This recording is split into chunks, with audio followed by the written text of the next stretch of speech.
Bonjour. Bonjour à tous. Comment devenir un ami intime de Dieu? Eh bien, en passant du temps, évidemment, avec lui. En entretenant une conversation permanente avec lui. Pas simplement un monologue permanent, mais bien une conversation permanente.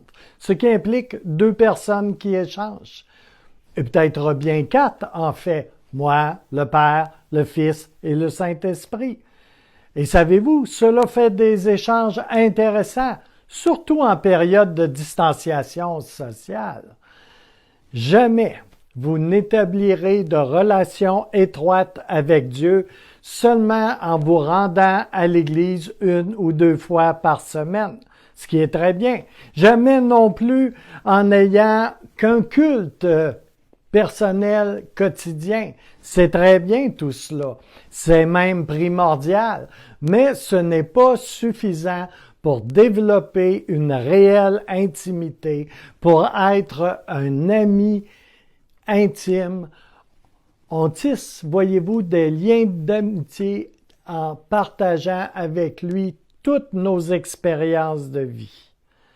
Évidemment, il est plus qu'important et il est toujours fondamental de prendre l'habitude d'avoir un culte personnel quotidien avec Dieu.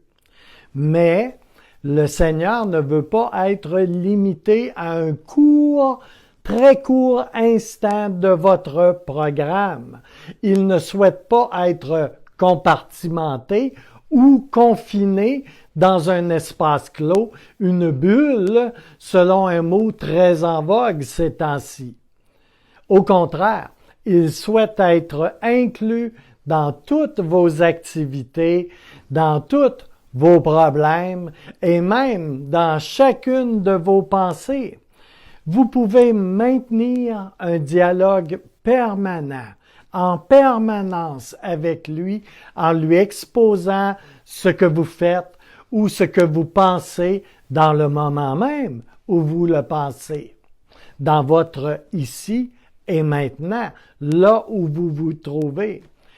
Le fameux « prier sans cesse » de 1 Thessaloniciens 5,16, c'est bien de converser avec Dieu en faisant ses courses, en travaillant ou en accomplissant n'importe quelle autre tâche de sa vie quotidienne.